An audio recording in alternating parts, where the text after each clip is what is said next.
국회 법사위원회 법안심사 소위가 중대재해처벌법 정부안 등을 놓고 심사를 벌였지만 정의당과 산업재해 유가족들이 처벌 수위를 대폭 완화한 정부안은 수용할 수 없다며 반발해 진통을 겪었습니다. 민주당이 검찰개혁 특위 첫 회의를 열고 수사와 기소권 분리 등 검찰 고단 조정안 마련에 착수했습니다. 국민의힘은 공수처는 정권 비리를 덮을 정권 옹호처라며 최대한 저지한다는 방침입니다. 민주당은 백신 논란과 관련해 18세 이하와 임산부를 제외한 국민 100%의 백신 물량을 확보했다고 밝혔습니다. 반면 국민의힘은 백신 접종 시기에 대한 대통령과 질병관리청장의 말이 다르다며 긴급 현안 질의를 제기했습니다.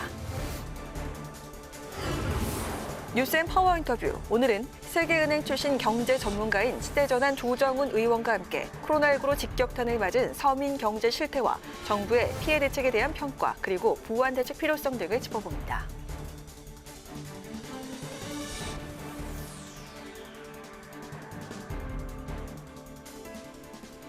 안녕하십니까. 12월 29일 의정 종합뉴스 뉴스엔 시작합니다.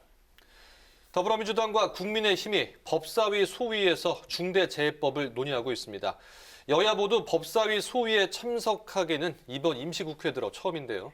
노동계, 기업계는 모두 반발했습니다. 정의당도 받아들일 수 없다는 입장입니다. 한도영 기자의 보도입니다.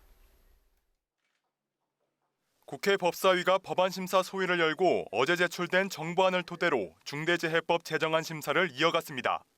어제 국회 법사위에 제출된 중대재해법 정부안은 50인 미만 사업장의 4년 법 적용을 유예하는 등 사업장 규모에 따라 법 적용 시기를 조정했습니다. 사업주의 산업재해 과실을 입증하지 못해도 원인을 제공했다고 간주하고 책임을 묻는 인과관계 추정 조항은 없앴고 처벌 대상 공무원의 중앙행정기관장과 지자체장을 제외했습니다.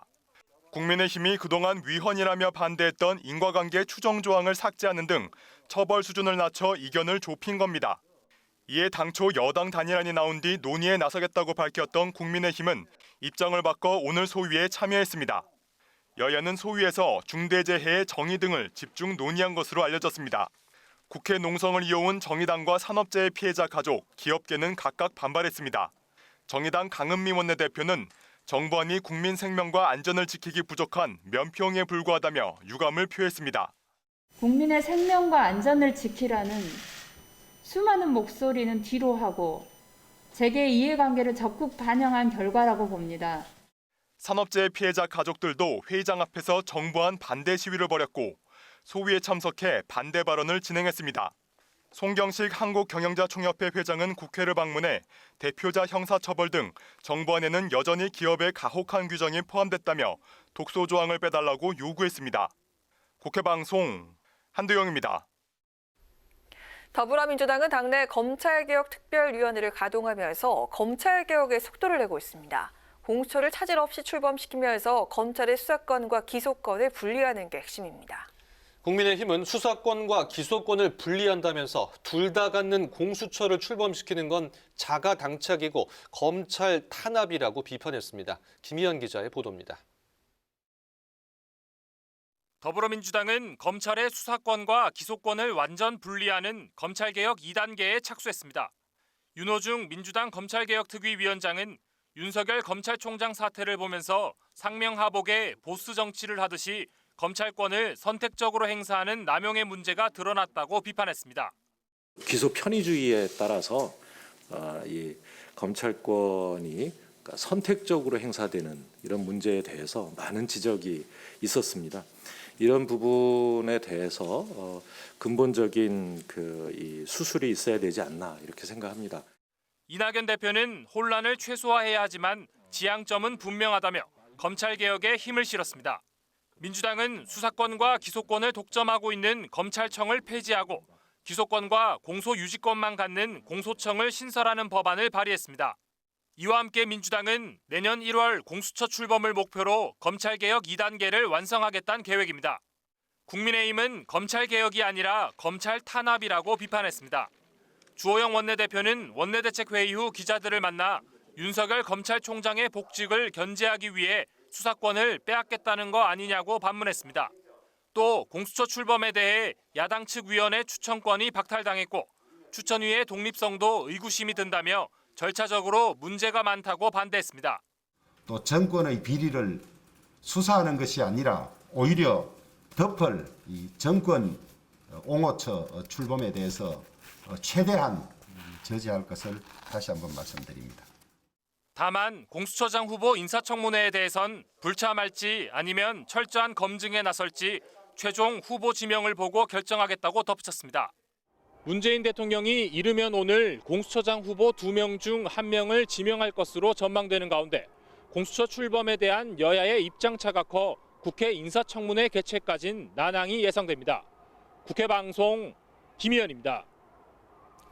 청와대가 모더나사의 코로나19 백신 2천만 명분을 확보했다고 밝혔는데요.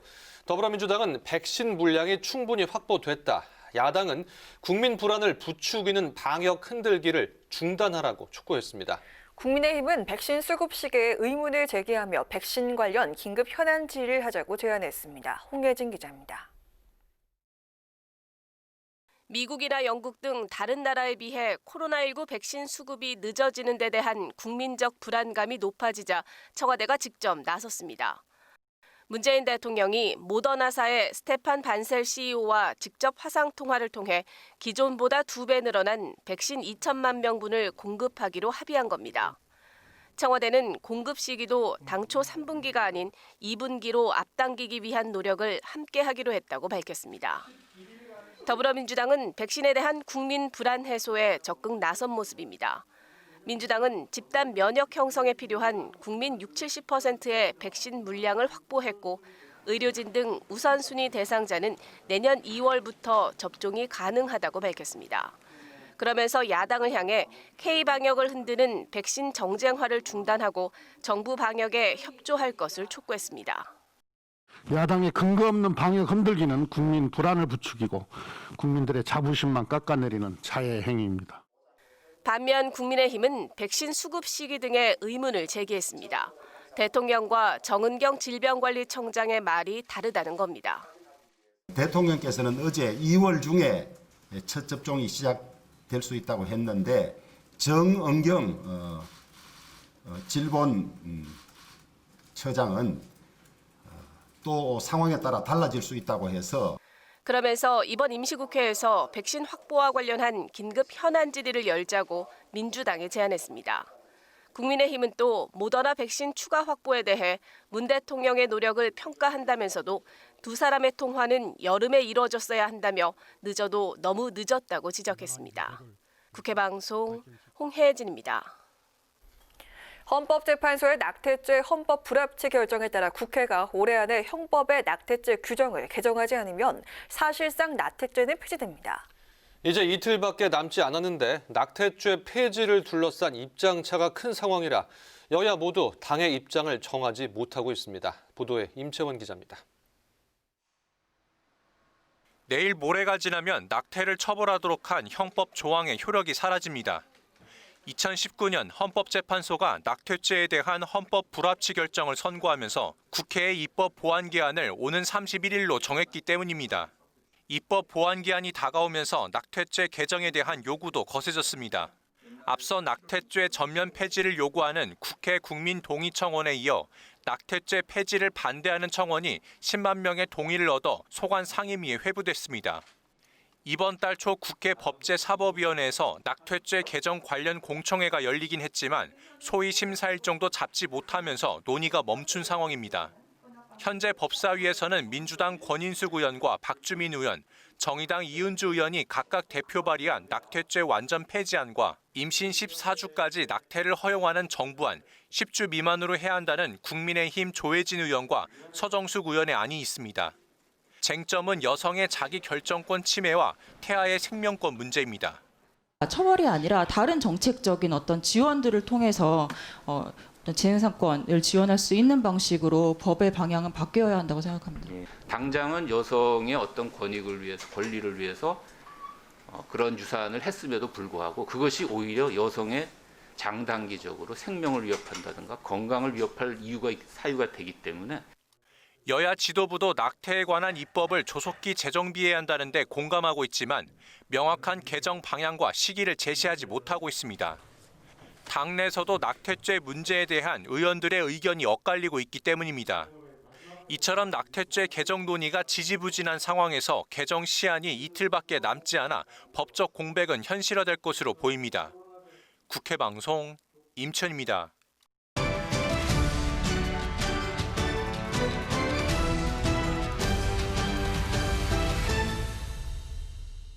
이슈 분석 박지영 기자와 함께합니다. 어서 오세요. 어서 오세요. 네, 어제였죠. 이 공수처장 후보 2인이 압축이 됐습니다. 헌법재판소 김진욱 선임연구관하고요. 이건희 국민권익위원회 부위원장 이렇게 두 분으로 압축이 됐는데 두 분 다 대한변협에서 추천한 분들입니다. 어떤 분들인가요? 네, 맞습니다. 그 공수처법 통과된 게 이제 지난해 말이니까 그 공수처장 후보 추천까지 거의 1년이 걸렸습니다. 네. 많은 우여곡절 끝에 그 어제 확정된 두 명의 후보 모두 말씀하신 대로 그 대한변호사협회가 추천한 인사들인데요. 김진욱 선임연구관은 판사 출신으로 변호사와 국내 최초 특검이라고 할 수 있는 조폐공사 파업 유도 사건 특검의 수사관을 거쳤고요. 이건희 권익위 부위원장은 검사 출신으로 변호사와 5.18 특조위 위원장을 지냈습니다. 이렇게 판사와 검사 출신이 각각 이름을 올린 건데요. 네. 그 공수처장 후보 추천위의 추천 이유를 들어보면요. 공수처장으로서 갖춰야 할 수사 능력, 그리고 청렴성, 정치적 중립을 보장할 수 있는 인물들로 평가했습니다. 공수처장 후보 추천위원으로 두 후보를 추천한 이찬희 대한변호사협회 회장의 발언 들어보시겠습니다. 정치적 중립성과 독립성, 그리고 수사 능력, 그다음에 공수처를 이끌어갈 만한 리더십과 책임감 모든 부분이 골고루 고려된 걸로 생각됩니다. 네, 그런데 당초엔 김진욱 연구관 그리고 전현정 변호사가 유력 후보로 거론되지 않았습니까? 맞습니다. 앞서 그 지난 4차 회의에서 그 김진욱 연구관과 함께 그 전현정 변호사가 5표로 최다 득표를 했기 때문인데요. 네. 전 변호사는 추미애 법무부 장관이 추천한 인사입니다. 하지만 어제 회의에서는 그 예측을 깨고 그 전 변호사 대신 이건희 권익위 부위원장이 최종 후보로 이름을 올렸는데요. 이찬희 대한변협 회장 오늘 여러 라디오 방송에 출연해서 그 배경에 대해 밝혔는데요. 먼저 정치적 중립 보장을 위해 여야가 추천한 후보 그리고 정부 측 후보도 모두 배제한다는 원칙에 따라 추미애 장관이 추천한 그 전 변호사도 배제된 걸로 본다고 설명을 했습니다. 네. 그리고 전 변호사의 남편이 현직 그 대법관이거든요. 그 김재영 대법관인데 예. 그래서 그 전 변호사가 공수처장이 됐을 때 이해 충돌 문제에 대한 우려를 사전에 없애자는 측면도 있었다고 합니다. 여기에 그 검사 출신 그 이건희 후보자를 선택한 건 공수처장 후보에 반드시 검사 출신을 넣어야 한다는 야당의 요구도 반영된 것이라는 분석도 내놓았습니다. 네, 판사 출신 한 분, 검사 출신 한 분 이렇게 이제 결정이 됐는데요. 여야의 공방은 계속되고 있습니다. 국민의힘 법적 대응을 예고했어요. 네, 맞습니다. 먼저 좀 여야 반응을 말씀을 드리자면 더불어민주당은 늦었지만 다행이다. 반면 국민의힘은 인정할 수 없다며 원천 무효를 주장하면서 대립을 이어가고 있습니다. 민주당 내년 1월 그 공수처를 출범하겠다는 강한 의지를 거듭 밝히고 있는데요. 김태년 원내대표는 법적 대응을 예고한 국민의힘을 향해선 마지막까지 공수처 출범을 방해하기 위해 꼼수만 부리는 행태가 안타깝다고 비판을 했습니다. 그러면서 두 명의 후보 모두 민주당이 아닌 중립적 기관인 대한변협이 추천한 인물이라는 점도 강조를 했는데요. 네. 여기서 김태년 원내대표의 발언 직접 들어보시겠습니다. 추천위원회에서 결정한 후보 두 분은 모두 공수처의 공정성과 중립성을 보장할 적임자입니다. 국민의힘은 공수처의 조속한 출범을 바라는 국민의 뜻을 더는 외면하지 말기를 바랍니다. 반면 야당은 공수처장 후보 추천의 절차적 문제, 법적 부분 모두 문제가 있다고 주장을 하고 있습니다. 법적인 부분은 공수처법 자체가 날치기 패스트트랙으로 처리된 법안이고 최근 개정된 야당의 그 거부권을 없애는 공수처법 개정안도 문제가 있다고 제동을 건 상태고요. 절차적 문제는 야당 추천위원회 공수처장 후보 추천권을 보장받지 못했다는 겁니다. 이게 무슨 이야기냐 하면 네. 그 야당 추천위원으로 그 임정혁 변호사가 사퇴를 하면서 어제 회의에 한석훈 그 성균관대 교수가 새 위원으로 합류를 했는데요. 네. 한 교수가 그 추천위원회 공수처장 후보 추천권을 보장받지 못했다는 겁니다. 이 문제로 어제 회의에서 야당 추천위원들이 회의 도중 퇴장하기도 했었죠. 네. 또 전현정 변호사가 앞선 회의에서 5표를 받았다가 어제 회의에서는 1표를 받았는데 이 부분도 석연치 않다고 주장을 했습니다. 사전에 정부와 그 민주당이 뜻을 맞춘 것 아니냐는 건데요. 관련한 주호영 원내대표의 발언도 직접 들어보시겠습니다. 중립적이고 독립적이라는 공수처 추천위원회가 5표를 얻었던 사람이 갑자기 1표로 내려간 과정도 석연치 않고 이 과정 자체도 사실은 점검되고 검증돼야 할 것이라고 그렇게 봅니다. 네, 어쨌든 공수처 출범이 이제 구부 능선을 넘은 걸로 보여지는데 앞으로 어떤 절차들이 남아 있습니까? 네, 넘어야 할 사안 이제 국회 인사청문회가 있습니다. 문재인 대통령이 후보 2명 중에 1명을 결정을 하면 국회에서 인사청문 절차를 거치게 되는데요. 국회는 인사청문 요청안이 넘어오면 법에 따라 20일 이내에 인사청문회를 마치고 청문 보고서를 채택해야 합니다. 여야가 공수처 출범을 둘러싸고 극한 대립을 하고 있는 만큼 인사청문회 개최까지 상당한 난항이 예상이 되는데요. 자료 제출 요구, 또 증인 참고인으로 누굴 채택할지 등을 두고 갈등을 빚을 것으로 보입니다. 청와대가 공수처장 최종 후보 1명을 이번 주 내로 결정할 방침인 것으로 알려졌는데요. 네. 이르면 내일 최종 후보가 발표될 것이라는 관측이 나오고 있습니다. 국민의힘은 인사청문회에 응할지 고심하고 있어서 청문회를 시작하기도 전에 파행될 수 있다는 우려까지 제기가 되고 있는 상황입니다. 네, 이슈 분석 박지영 기자와 함께했습니다. 수고했습니다. 수고했습니다. 더불어민주당과 정부가 국민 건강 정보를 한 곳으로 모으는 국민 건강 포털 W헬스 구축을 추진합니다. 이 포털에서는 본인 동의를 기반으로 정부가 보유한 보건 의료 데이터를 활용해 건강 기록, 진료 기록, 의학 질병 정보 등을 한 곳에서 볼 수 있습니다. 이강재 K뉴질 본부장은 정책 간담회에서 예방부터 치료까지 의료 전체 과정을 챙기는 국민 건강 포털을 만드는 대장정을 시작한다며 데이터가 쌓이면 미래 산업도 활성화될 것이라고 전망했습니다. 더불어민주당은 감염병 대유행 시 개발 단계에 있는 백신이나 의약품을 선구매할 수 있도록 하는 감염병 예방법 개정안을 발의했습니다. 개정안에는 감염병이 대유행했을 때 기존의 백신이나 치료제로 대처하기 어렵다고 판단될 경우 질병관리청장이 개발 중인 백신이나 의약품의 구매와 공급에 필요한 계약을 할 수 있다는 내용이 담겨 있습니다. 이 법안을 대표 발의한 국회 보건복지위원회 소속 민주당 신현영 의원은 현행 규정만으로는 개발되지 않은 백신의 선구매를 위한 예산을 편성하거나 집행하는 데 어려움이 있다고 지적했습니다. 국민의힘이 블랙리스트 작성과 특혜 채용 등의 의혹이 있다며 변창흠 국토건설부 장관을 대검찰청에 고발했습니다. 국민의힘은 변 장관이 LH 사장 재직 시 블랙리스트를 작성하고 지인을 특혜 채용했다는 심각한 위법 의혹까지 제기됐음에도 문 대통령이 임명을 강행했다며 반발하고 있습니다. 앞서 국민의힘은 어제 변 장관에 대한 지명체를 요구하고 국회 인사청문 보고서 채택에도 반대했습니다. 국민의힘은 지난 14일 국회 본회의를 통과한 남북관계 발전법, 이른바 대북전단금지법을 개정 이전으로 돌려놓는 내용의 개정안을 발의했습니다. 국회 외통위 국민의힘 간사 김석기 의원은 오늘 원내대책회의에서 기존 개정안 내용 중 대북전단을 살포하거나 확성기 방송 등을 할 경우 3년 이하의 징역이나 3천만 원 이하의 벌금에 처하는 내용 등을 삭제했다고 밝혔습니다. 이어 최근 민주당이 통과시킨 개정안은 표현의 자유를 과도하게 억압해 국제사회의 거센 비판을 받고 있다고 주장했습니다. 박병석 국회의장이 취임 6개월여 만에 한반도 주변 4강 중 미국을 제외한 3개국 의회 정상들과 회담을 마무리했습니다. 박 의장은 지난 21일 리잔수 중국 전국인민대표회의 상무위원장과 22일 타다모리 일본 중의원 의장과 화상회담을 한 데 이어서 어제 오후에는 러시아 블로딘 하원 의장과 전화회담을 가졌습니다. 박 의장은 회담에서 한중일 방역보건협력체 구성과 국회의장 회의 필요성을 제기했고 러시아와는 자유무역협정에 조속한 추진에 대해서 논의했습니다. 박 의장은 내년 2월 중에 국회 대표단을 이끌고 미국을 방문할 계획입니다.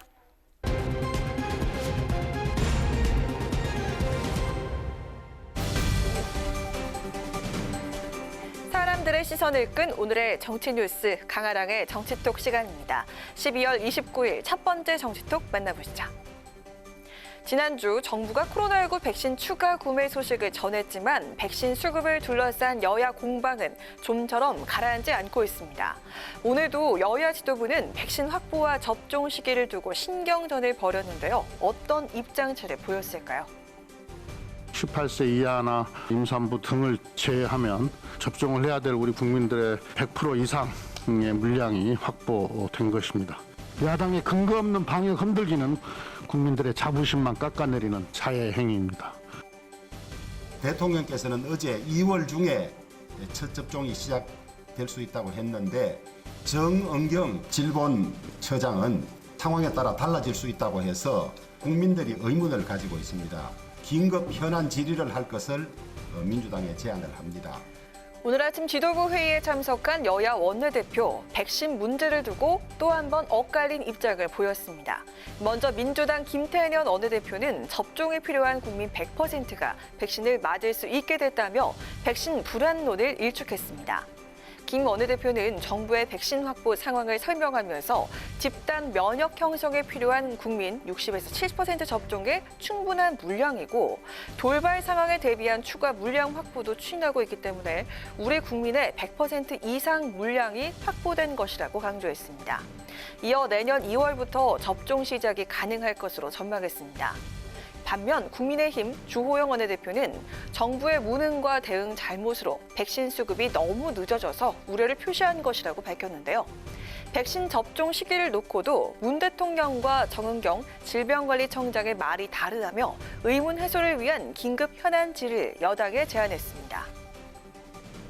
백신을 둘러싼 정치권 공방이 계속되는 가운데 청와대는 오늘 글로벌 제약사인 모더나사와 코로나19 백신 2천만 명분을 추가로 확보했다고 발표했습니다. 연내 계약이 이뤄질 경우에는 총 5,600만 명분의 백신을 확보하게 되는 건데요. 더 이상 백신이 정치 쟁점화가 되지 않도록 명확한 접종 로드맵이 하루속히 마련되길 바랍니다. 이어서 오늘의 두 번째 정치톡입니다. 내년 재보궐선거를 앞두고 야권에서는 벌써부터 후보 단일화 문제가 화두로 떠오르고 있습니다. 국민의당 안철수 대표가 서울시장 출마를 선언하고 국민의힘에 단일화를 제안하면서부터인데요. 오늘 여당에서는 야권의 단일화 바람에 맞서서 우리도 통합해야 한다 이런 제안이 나와서 눈길을 끌었습니다. 어떤 통합을 이야기하는 걸까요? 내년 4월 서울시장 보궐선거 출마를 선언한 더불어민주당 우상호 의원이 열린민주당과의 통합을 제안하고 나섰습니다. 우 의원은 오늘 자신의 페이스북에 위기 극복의 돌파구를 만들자라는 글을 올렸는데요. 야권은 당대당 통합이 어렵기 때문에 안철수 국민의당 대표가 본인 중심의 플랫폼 단일화를 주장했다며 야권 단일화가 성사된다면 실제로 위협적일 것이라고 진단했습니다. 이어 여권도 이에 맞서 당대당 통합을 추진해야 한다며 열린민주당과의 통합을 제안했는데요.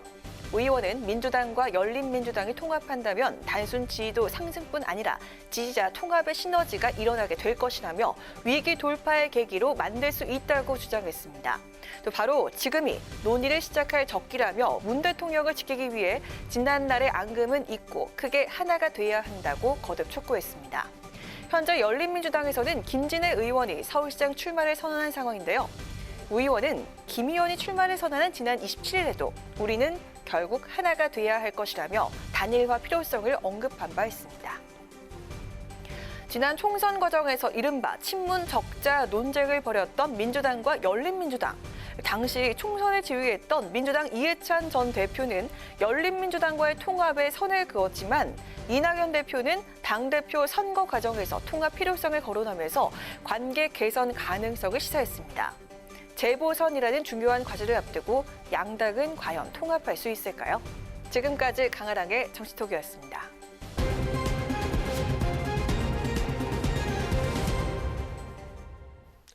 오늘 국회 법사위가 법안 소위를 열고 중대재해기업 처벌법 제정 논의에 들어갔다는 소식 앞서 전해드렸는데요. 정부 안을 두고 여야가 입장차를 보이면서 의견을 모으기가 쉽지 않을 것으로 보입니다. 여당의 입장과 계획은 무엇인지 민주당 박수현 홍보소통위원장 전화 연결해서 자세한 내용 들어보도록 하겠습니다. 위원장님 안녕하십니까? 안녕하세요. 네, 안녕하세요. 박수현입니다. 네, 중대재해법 제정 예상대로 쉽지가 않습니다. 어제 정부가 제출한 정부안을 중심으로 논의가 시작됐지만 이 안도 단일안이 아니다. 지금 이런 얘기가 들리는데요. 그렇다면 정부 부처 사이에 아직 완전한 합의가 이루어지지 않은 채 지금 국회로 넘어온 건가요? 예, 그 부분에 대해서 좀 정확하게 좀 바로 잡아야 되겠는데요. 네. 우선 첫째, 정부안이라고 하는 게 법안 형태로 제출된 것이 아닙니다. 지금 현재 이제 법안 심사 소위가 지금 열리고 있는데요. 예. 정부가 이 법은 제정법이기 때문에 여러 기존 법률과의 어떤 충돌 문제가 있고요. 그 다음에 여러 부처에 관련된 문제거든요. 네. 그래서 우선 기존에 국회에 제출된 법률안이 6개가 있어요. 근데 그것을 이제 심의를 하되 이 부분에 여러 분야에 걸쳐 있는 정부 부처가 많기 때문에 각각 그 의견을 좀 내봐라. 그래서 각 의견을 내본 것이지 그것이 정부안 또는 정부 수정안 이렇게 해서 법률의 형태로 제출되는 것은 아닙니다. 확정된 것은 아니군요. 그렇습니다. 예.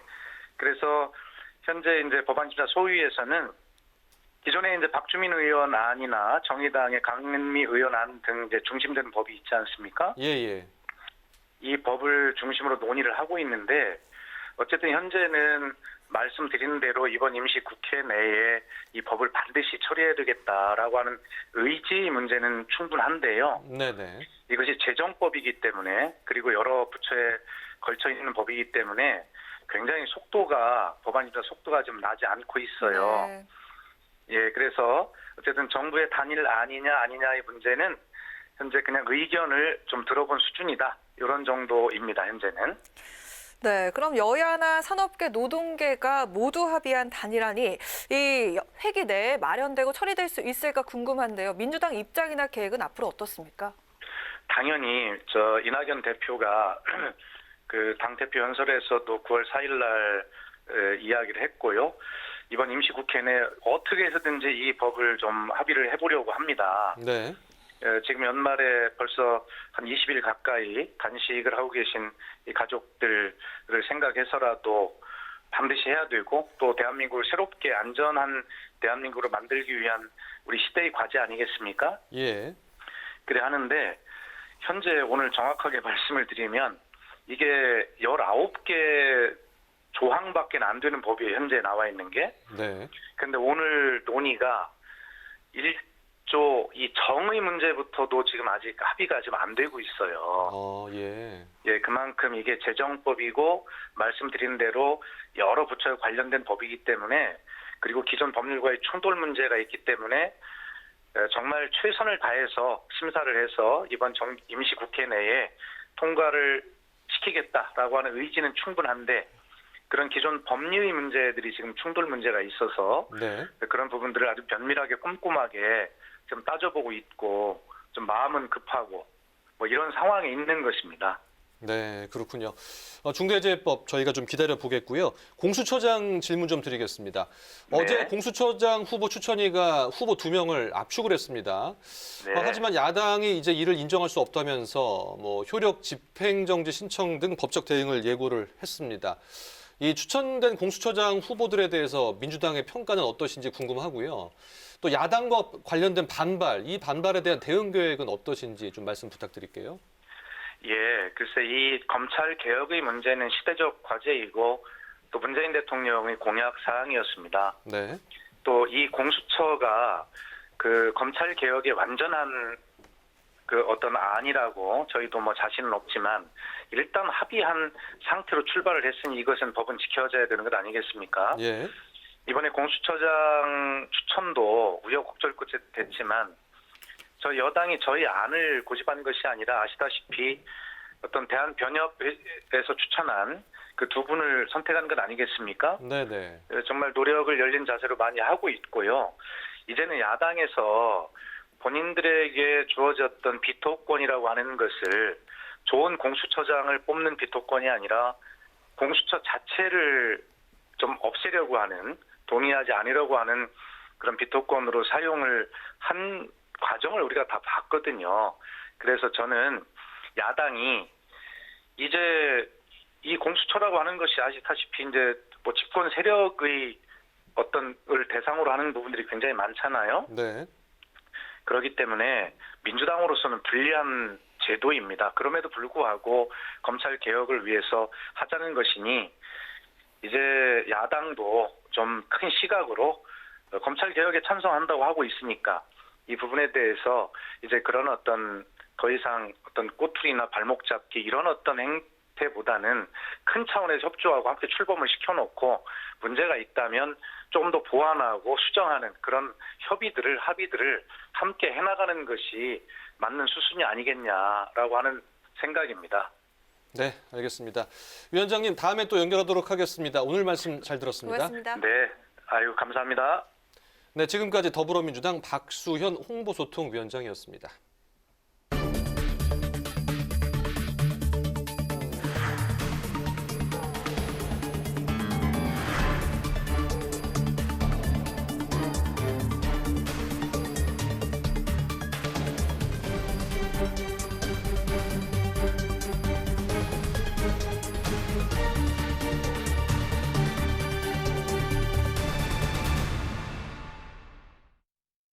네, 이번 시간은 뉴스엔 파워 인터뷰 코너입니다. 2020년 올 한 해는 이 코로나19로 모든 국민들이 힘겨웠던 한 해였죠.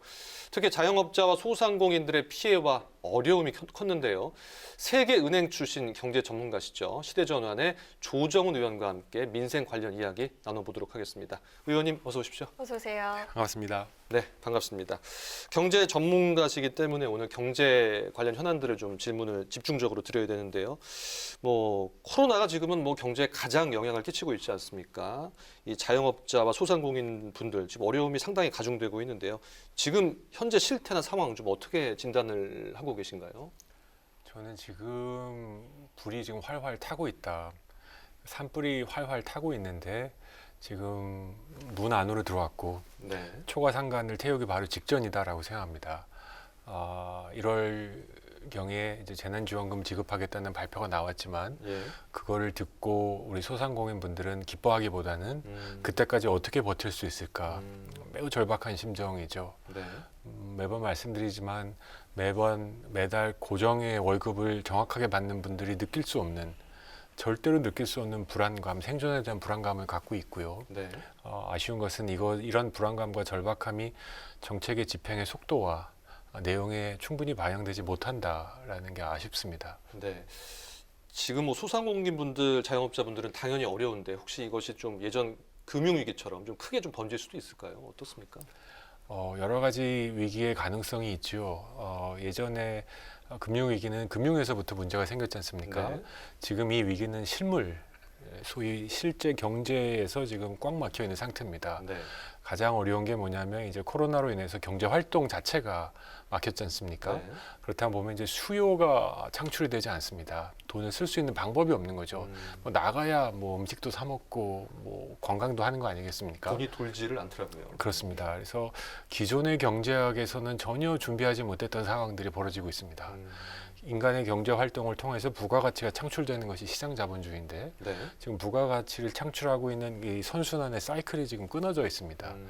근데 이 상황에서 자꾸 우리 정부는 공급 중심의 기업에게 지원을 하고 기업에게 또 신기술을 개발하겠다라고 하는데 지금은 재난의 시대이지 않습니까? 네. 재난의 시대에는 재난의 경제 정책이 필요합니다.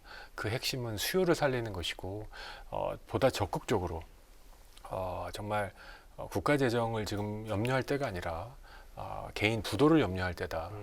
그리고 이런 가 보시면 곳곳에서 지금 임대 문의가 들어오고 있습니다. 네. 빈 가게가 너무 많아지고 있는데 이거가 결국은 이 지금 간신히 버티고 있는데 여기서 부러지고 나면 다시 나무를 세우고 다시 가게를 세우고 상권을 세우는데 진짜 엄청난 시간과 노력이 걸릴 것이다. 지금 재정 건전성 40%냐 41%냐 43% 이런 거 한가한논이다.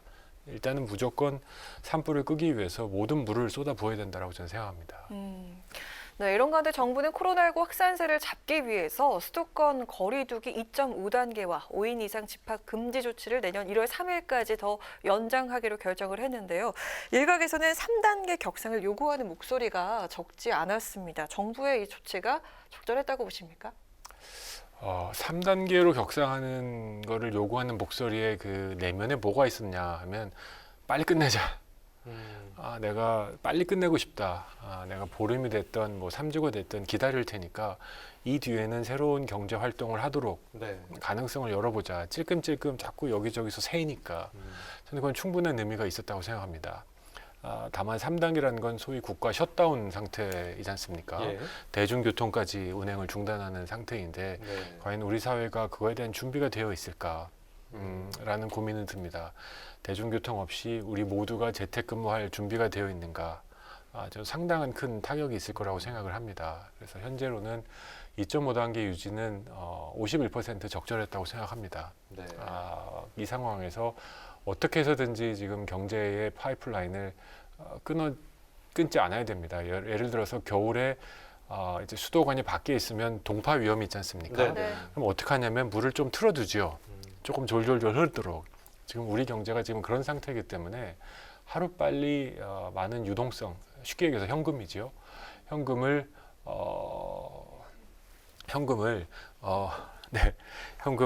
소상공인과 자영업자분들뿐만 아니라 이분들의 영업장에 가서 물건을 사고 소비할 수 있는 소비자에게 돌아가야 됩니다. 의원님께서 그 정당한 보상 없는 정부의 영업권 제한은 위헌이다. 지금 이런 지적을 해주셨어요. 당정이 이번에 이제 코로나19로 피해를 입은 소상공인에게 100만 원에서 300만 원 사이의 이 피해 지원금이죠. 차등 지급하기로 했는데요. 이런 부분들 정당한 보상이 좀 실질적으로 어떤 효과가 있을지 어떻게 보십니까? 첫째, 저는 이름이 틀렸다고 생각합니다. 이것은 보상금이 되어야 됩니다. 피해 지원금이 아니라요? 피해 지원금이 아니죠. 지원을 하다는 건 정부의 책임이 없는 게 도덕적 책임을 진다라는 소리인데요. 보상금은 강제로 수용하는 땅을 수용했을 때 국가는 개인에게 보상할 채무가 있죠. 그게 헌법 23조입니다. 입장과 관점이 완전히 달라져야 된다. 저는 정부가 공공의 이익을 위해서 영업 제한을 할 수 있다고 생각합니다. 안 그러면 전염병이 도니까. 그렇지만 그렇게 개인의 영업을 침해했을 때는 반드시 이거에 대한 보상을 해야 된다. 지원이 아니라 의무다. 이건 보상이죠. 보상. 마치 이렇습니다. 지금의 우리가 강제로 땅을 지금도 수용하지 않습니까? 도로를 낸다거나 여러 가지 이유로. 지금은 토지에 대한 것뿐만 아니라 이주 비용 그리고 심리적 보상금까지 합니다. 근데 옛날로 돌아가서 70년대, 80년대 보면요. 국가가 땅이 필요하다는데 당연히 희생해야지라는 생각이 더 지배적이었죠. 저는 앞으로 재난의 시대의 시작입니다. 코로나로 절대로 이 재난이 끝날 것 같지는 않은 생각을 저는 갖고 있습니다. 그렇다면 정부가 특정 자영업과 소상공인들의 영업 제한을 앞으로도 반복적으로 해야 될 수가 있는데 이번 기회에 저는 패러다임을 바꿔서 이런 분들에 대한 적절한 보상이 없으면 저는 우리가 있는 이 국회 앞에 지금 제가 본 것만 해도 당구장 협회에서 항의 시작하시고 PC방 협회에서 항의 시작하셨는데 저는 불길같이 이런 항의들이 번질 것이다.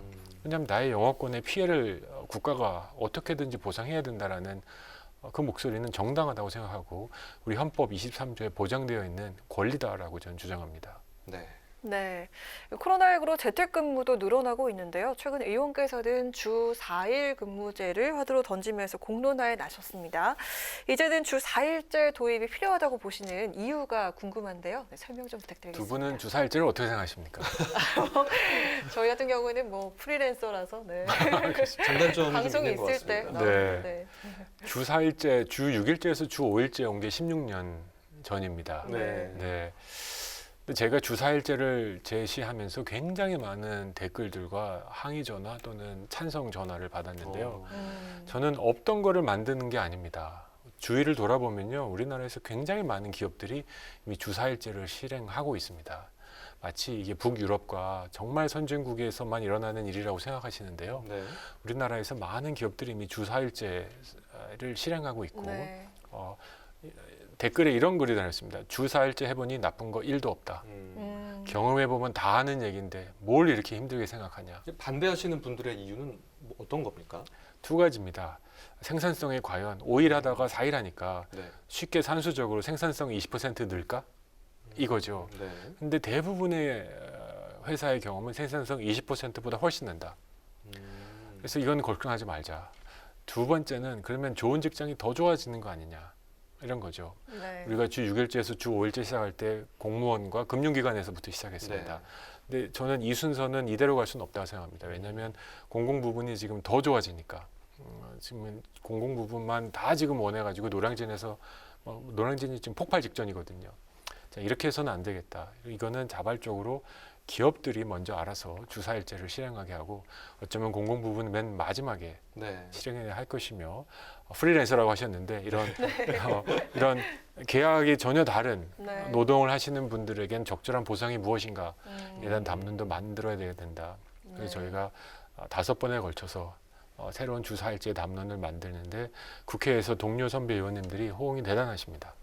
앞으로 이건 될 것이다. 그리고 네. 다가오는 대통령 선거 등등의 우리 사회의 판을 바꾸는 주요 담론이 될 것이라고 저는 확신합니다. 저희 네. 국회방송 제작진들은 적극 찬성하다는 입장인 것 같습니다. 지금 노동 근로환경 얘기를 해주셔서 또 이와 관련해서 한 질문을 드리겠는데요. 좀 심각한 내용이죠. 이 중대재해기업 처벌법 제정에 대해서 질문을 좀 드리겠습니다. 각 부처의 의견을 취합해서 정부안이 국회에 제출됐습니다. 그런데 뭐 앞서 저희도 전해드렸지만 인과관계 추정 조항이 삭제가 되면서 조금 논란이 지금 가열되고 있는데요. 좀 법 제정에 있어서 좀 핵심적으로 검토하고 좀 꼭 반영돼야 할 부분은 어떤 거라고 보십니까? 저는 중대재해처벌법의 그 취지가 무엇인가라는 그 본질에 집중할 필요가 있다고 생각합니다. 네. 이것은 법리적으로 완벽하고 정교한 법이 처음부터 아니었습니다. 이것은 무엇이냐면 1년에 정말 1000명 이상 아침에 출근해서 퇴근해서 집으로 돌아오지 못하는 노동자들을 계속 두고 보고 있을 수 없다. 네. 산재 사망률이 OECD 21년째 꼴등이다. 이런 창피하고 안타까운 마음에서 무엇이든지 해보자라는 게 이 법의 취지였습니다. 네. 여기 가 있는 상태를 일단 여기까지 와야 되는데 이렇게까지 한번 온 다음에 중간 지점에서 수렴하자라는 뜻이었습니다. 예. 저도 방금 들어오기 전에 민주당 의원님의 그 설명을 네. 들었는데요. 전 동의하지 않습니다. 취지는 좋은데 정의로부터 시작해서 많은 논쟁거리가 있다라는 건데요. 저는 이 세부 사항 뒤에 숨지 말아야 된다고 생각합니다. 이것을 할 의지가 있다면 정면 독파를 해야 된다고 생각합니다. 과연 정의에서 누가 반대를 하는지 정확하게 밝혀야 된다고 생각합니다. 정부가 반대를 하는 건지 기업들이 반대하고 있는 건지 반대 지점들이 뭔지를 정확하게 밝혀야 된다고 생각하지 정의가 안 맞고 여러 가지 논쟁 사항이 있어서 쉽지 않다라는 말은 하기에 별로 관심이 없다라는 말과 정확하게 똑같다고 생각합니다. 이 법은 우리 사회를 어떻게 보고 있느냐, 한 사람의 생명이 정말 천하만큼 중요하느냐, 아니면 기업의 이익을 위해서는 1년에 1000명 정도 죽어도 할 수 없다라고 생각하느냐, 이 두 가지 중에 선택밖에 없다고 생각합니다. 당신은 어디에 쓸 것이냐, 이 결정을 하면 이 법은 언제든지 고속도로를 탈 수 있습니다. 그리고 타야 합니다. 네, 어쨌든 꼭 필요한 법이다. 지금 이렇게 보고 계신 것 같고요. 내년 재보선 얘기 잠깐 해보겠습니다. 지금 워낙 서울과 부산시장에 지금 이목이 집중이 되어 있는데요. 사실 이뿐만 아니라 기초자치단체장, 광역의원, 기초의원 재보선이 함께 치러지는데요. 시대전환에서는 지금 내년 울산 재보선에 후보를 낼 계획인 것으로 알고 있습니다. 진행이 어느 정도 됐습니까? 예, 지금 현재 울산 시당을 창당하는 과정이고요. 네. 그다음에 서울과 부산과 같은 다른 지역에서도 후보를 낼 예정입니다. 네. 참 안타까운 게 우리 대한민국은 서울밖에 없는 느낌이 가끔 듭니다. 예. 서울시장, 서울시민만 우리 국민일까요? 울산시에서도 구청장을 뽑아야 되는데, 네. 그리고 의원을 뽑아야 되는데, 마치 이 선거는 어떤 결과가 나와도 우리 대한민국에는 별로 의미가 없는 듯한 목소리가 있어서 저는 안타깝습니다. 서울 중요합니다. 저도 서울에 살고 있는 사람이지만 우리가 이런 보궐선거에서조차도 서울과 부산과 같은 그야말로 대마만 집중을 하고 여러 가지 더 많은 지역에 있는 선거들에게도 좀 관심을 보였으면 좋겠고요. 네. 시대전환은 그런 차원에서 지방선거부터 차근차근 준비해서 큰 선거까지 준비하는 정당이 되려고 합니다. 아직 다 발표할 단계는 아니지만 저희가 1월 중순에 임시전당대회가 예정되어 있습니다. 그때 울산을 비롯한 서울, 부산 4월 7일 보궐선거에 대한 전략을 발표할 예정이고요. 예. 국민 여러분 보시기에 꽤 재밌다. 이 친구들 꽤 재밌게 하네라는 반응을 얻도록 저희 모두 최선을 다해서 준비하고 있습니다. 네, 네. 저희도 응원하도록 하겠습니다. 감사합니다. 주사일제를 원하신다면 네. 시대전환을 지원해 주시기 바랍니다. 네, 오늘 의원께서 정당법에 규정된 복수 당적 금지 조항, 이 문제 제기에 나섰는데요. 헌법 소원을 제기하신 걸로 알고 있습니다. 이 배경과 내용을 좀 구체적으로 알려주시죠. 네, 헌법소원이라는 거 태어나서 처음 해봤습니다. 일반 시민일 때 도대체 누가 이렇게 헌법소원을 하는 거야 싶었는데요. 이런 거죠. 대한민국에서 당적을 하나 이상 가지면 불법입니다. 처벌받을 수 있습니다. 네. 이게 맞을까 고민이 들었습니다. 저는 정치의 다양성이 반드시 필요하다고 생각합니다. 그리고 솔직하게 말씀드리면 우리 국민 중에 그 어떤 분도 한 당에서 주장하는 정책 100%를 마음에 들어 한다고 생각하지는 않습니다. 예. 그러면 다양한 선택의 가능성을 줘야 되는데 우리 법률은 이걸 막고 있습니다. 알아봤더니 대한민국이 세계에서 유일합니다. 우리나라밖에 없나요? 우리나라밖에 없습니다. 저는 이건 아니다. 쉽게 얘기하면 저는 서울이라 특정 LG 트윈스 팬입니다, 제가. LG 트윈스 팬클럽에 가입했다고 네. 롯데 자이언트 팬클럽에 가입하는 게 불법이 돼서 되겠습니까? 그렇죠. 그럴 수는 없는 거죠. 네. 정당의 선택의 자유를 주고 복수 당적이 원하면 복수 당적을 하고 아니면 한 당만 가입할 수 있도록 해서 정당의 다양성들을 살리자라는 게 이번 헌법소원의 취지였고요. 많은 정치학자들, 헌법학자분들께 저희가 자문을 구했습니다. 많이 놀라시더라고요. 이런 맹점이 있었다 우리 정당에. 왜 이렇게 양당 체제가 깨지지 않는가. 이제 이게 어쩌면 급소를 때리는 하나의 변화가 될 수 있다. 그래서 저는 헌법 소원 낸 거에 그치지 않고 앞으로 많은 여론을 통해서 1인 2당적을 금지하는 것이 왜 우리 헌법의 위헌이고 우리 정치 발전의 장애물인지를 계속 발신할 예정입니다. 국회 방송에서도 많이 좀 관심 가져주십시오. 네. 네, 고맙습니다. 네, 올 한 해 정말 얼마 남지 않았습니다. 새해가 코앞인데요.